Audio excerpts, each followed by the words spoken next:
Hello everyone. Well, we have started a series of videos, in which we will tell you everything about world current affairs.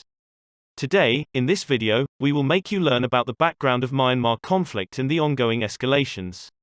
So, if you are new to our channel, please subscribe our channel now, and press the bell icon, to get the latest updates and videos. Now let's start learning about the internal conflict of Myanmar.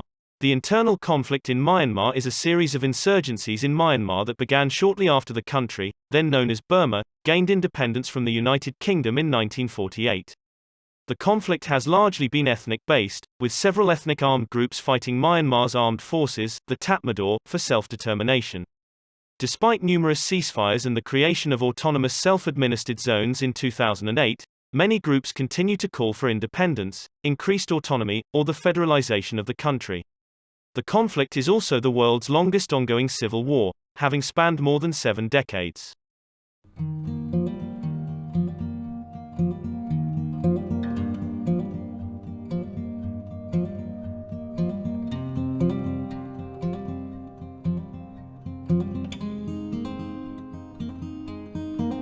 Before Myanmar, Burma, gained independence from the United Kingdom, several anti-colonial groups protested against British rule of the country. These groups became especially influential during World War II, when the Empire of Japan promised an independent Burmese state, though it would be de facto controlled by Japan as a puppet state, and appointed Bar More as its head of state. During this period, left-wing groups such as the Communist Party of Burma, also known as the Burma Communist Party, and armed ethnic groups began to emerge in opposition to both the British and Japanese. In 1947, the Punglong Agreement was reached between Aung San and ethnic leaders, in an attempt to quell hostilities. However, the agreement was not honored by the post-independence government following Aung San's assassination, leading to further ethnic tensions. On 4 January 1948, Myanmar gained independence from the United Kingdom.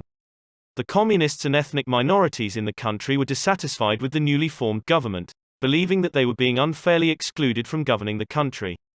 3 months after independence, the communists began an armed insurgency against the government. Similarly, Karen insurgent groups began to fight for independence. In the early 1960s, the government refused to adopt a federal system, to the dismay of insurgent groups such as the CPB, who proposed adopting the system during peace talks. By the early 1980s, politically motivated armed insurgencies had largely disappeared, while ethnic-based insurgencies continued.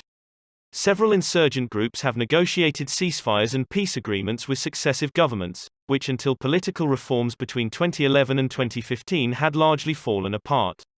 The Nationwide Ceasefire Agreement, NCA, was a landmark agreement signed between the government of Myanmar and 8 insurgent groups on 15 October 2015.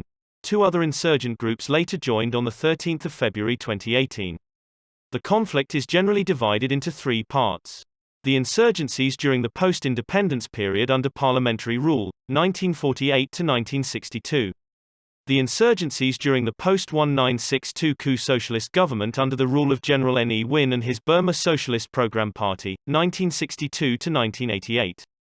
And the insurgencies during the modern post-Cold War era, first under the military administration of the State Peace and Development Council, 1988 to 2011, and now under the newly elected civilian government.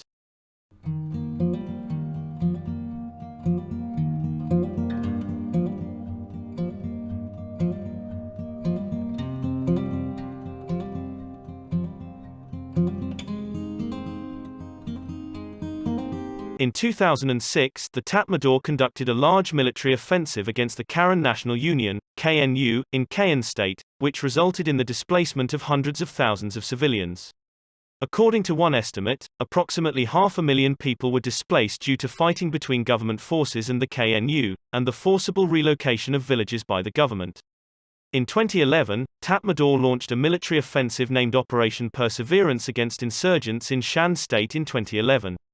During the offensive, the Tatmadaw captured territory from the National Democratic Alliance Army, NDAA, and the Shan State Army, North, SSAN, with the latter being involved in most of the fighting.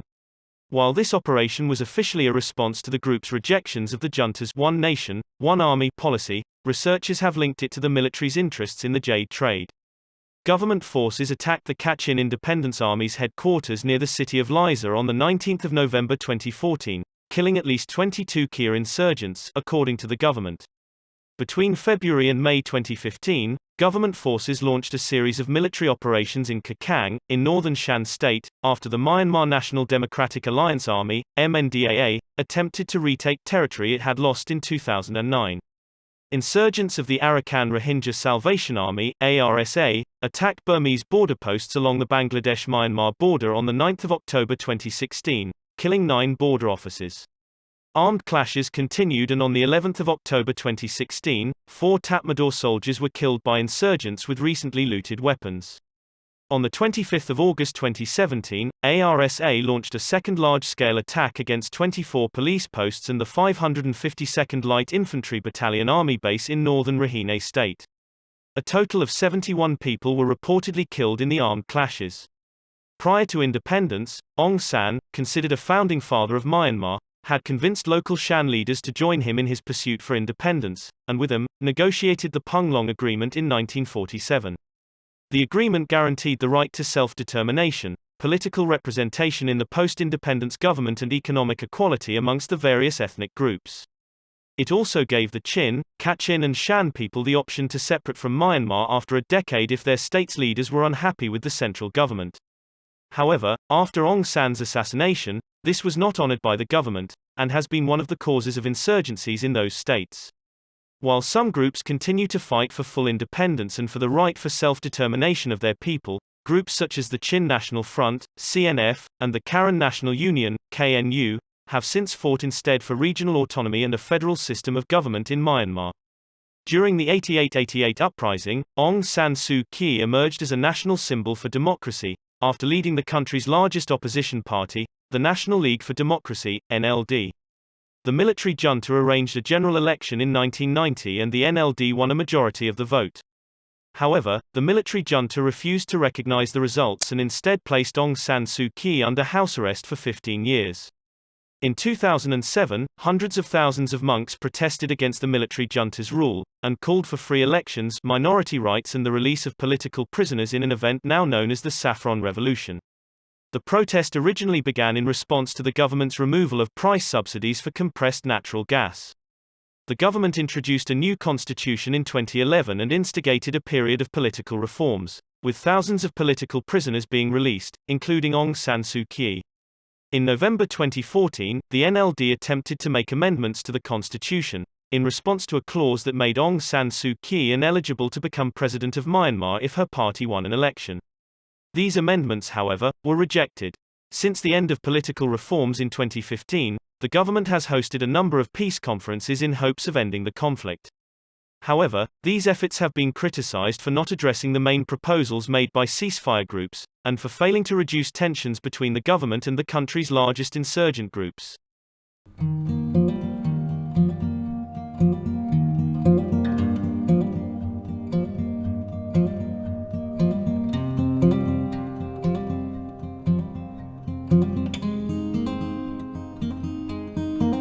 Tens of thousands of anti-coup protesters have returned to the streets of cities and towns across Myanmar, undeterred by the killing of at least 2 people during a military crackdown on a demonstration in the country's second-largest city of Mandalay.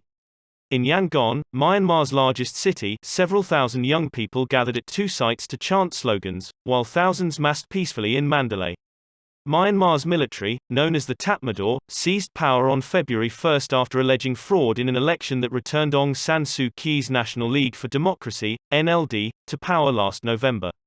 The takeover, which came a decade after the end of 49 years of strict military rule, has prompted a civil disobedience campaign of strikes and protests across the Southeast Asian nation. Thomas Andrews, the UN Special Rapporteur for Myanmar, said he had received reports that the Tatmadaw's 33rd Light Infantry Division was involved in the shootings.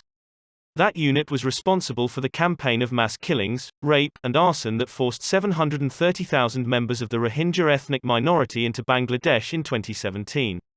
Andrews called the shootings a dangerous escalation by the junta in what appears to be a war against the people of Myanmar.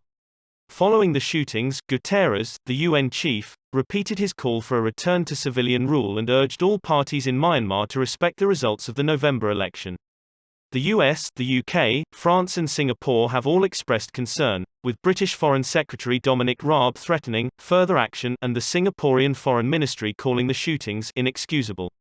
We strongly urge the security forces to exercise utmost restraint to avoid further injuries and loss of lives, and take immediate steps to de-escalate the situation and restore calm, Singapore's Ministry of Foreign Affairs said. In addition to the UK, the US, Canada and New Zealand have announced targeted sanctions on Myanmar's military leaders, including Senior General Min Aung Hlaing. Despite the growing backlash, the Tatmadaw has ignored calls for a return to civilian rule, saying it will hold new elections and hand over power to a winner. So, that's all for today. We will come up with more videos regarding world current affairs. So stay connected with our channel, stay tuned. If you liked our video, please subscribe our channel now and press the bell icon to get the latest notifications. Thank you and have a good day.